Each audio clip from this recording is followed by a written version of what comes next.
Avant de développer davantage Santa Claus, je fais une pause pour vous parler du Weihnachtsmann. Il est vraiment dommage que la majorité des pages web allemandes parlant du Père Noël ignorent qu'il est né sur leur sol et en attribuent la paternité à Clement Moore. Or le Père Noël allemand apparaît pour la première fois en 1771 dans un livre paru à Berlin, 50 ans avant le poème de Moore.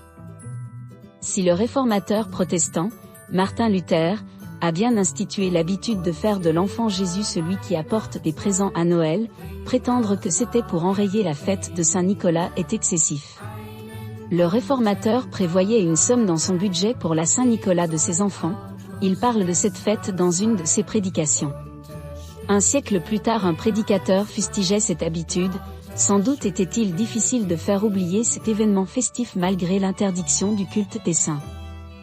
Aujourd'hui, Saint-Nicolas apporte des bonbons dans les chaussures de tous les petits Allemands, même dans les régions traditionnellement protestantes et le petit Jésus apporte les cadeaux au sud de l'Allemagne, traditionnellement catholique.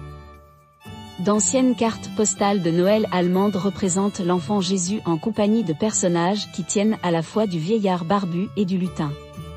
Ce sont parfois d'anciens compagnons de Saint-Nicolas, les figures sombres chargées de punir les garnements, sont double négatif, Knecht Ruprecht, Pesmertel. On retrouve plutôt ces personnages au sud de l'Allemagne.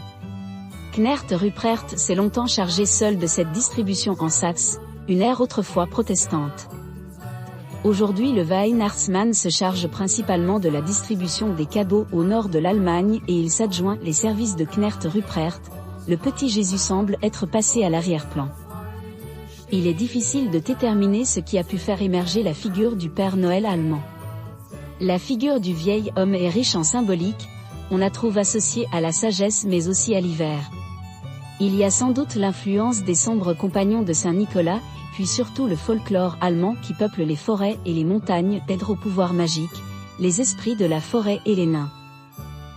Beaucoup de jolies histoires pour enfants du XIXe siècle font résider le Père Noël allemand dans la montagne, derrière les forêts. Il est aidé par toute une équipe de nains qui fabriquent les jouets. Une légende affirme qu'un indifférent monte la garde dans une fente du rocher qui sert d'entrée dans la montagne. Au bout de 360 gardes, le dernier s'exclame « C'est bientôt Noël ». Alors le Père Noël sort dans la forêt avec les nains, il coupe et décore les sapins, les place sur les traîneaux et les apporte la nuit de Noël dans les foyers.